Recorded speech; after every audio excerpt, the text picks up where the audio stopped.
Okay, here we're going to roll out the dough. Carol, the queen of pastry. Pockets. So we're just going to put some flour down. Definitely don't want it sticking at all.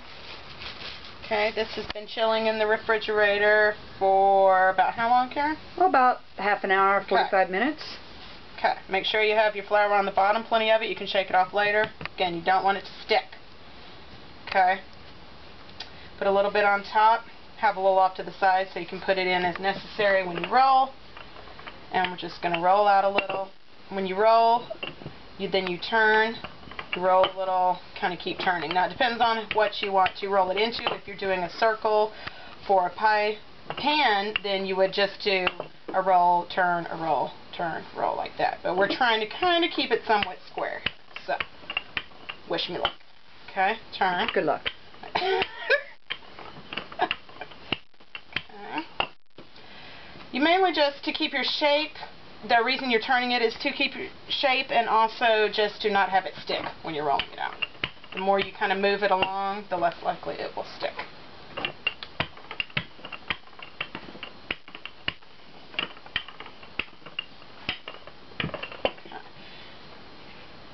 And if you feel like it's a little stuck kind of right here, flip up, put a little back down, flip back up, make sure you got movement. A little bit thinner? I'd say thinner, yeah. You can use any kind of pie pastry crust you have. If you have a family favorite, one from our fantastic cookbook. Okay. Yeah, I'd say we need to have a fairly thin crust. Yeah, but a little bit. Whoop, whoop.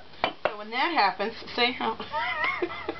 Perfect. If you've been moving it enough, it should only maybe kind of cause a hiccup in one little spot, but not necessarily Is the that whole. a technical term, hiccup? Yes, it is. Okay. So I noticed that you seem to be pushing the rolling pin one way or the other. You're not rolling it back and forth. Is that just your own personal technique, or is that a professional technique? That's my own personal. I mean, you could. I find it just kind of helps direct where I want to go if I push. So it's a personal thing. Okay. But any way you want to roll out. Okay, we're getting a little thin here. Gonna.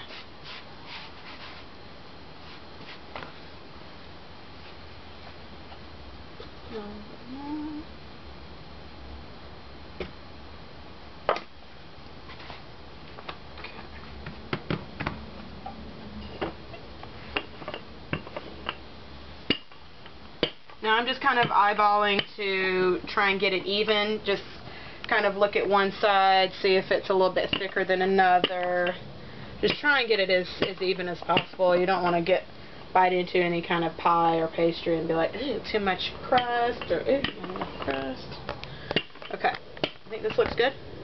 Yeah, I think it looks good. Okay. Okay.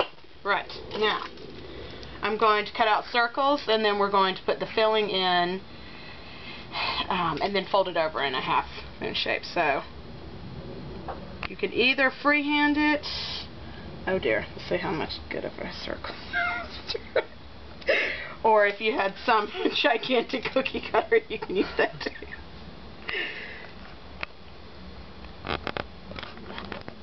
Or it can kind of be oval, whatever. So are we making one side bigger than the other, or are we're going to fold these over? So we're going to fold these over. Okay. Yeah. So we're just cutting out some circles. So I'm just going to make this one a little smaller here.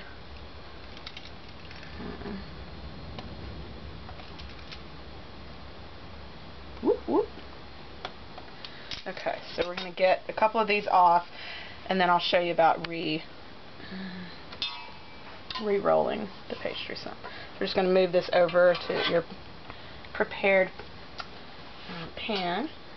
And that pan just has some parchment or sil pad or something for A, easy cleanup, and B, even baking.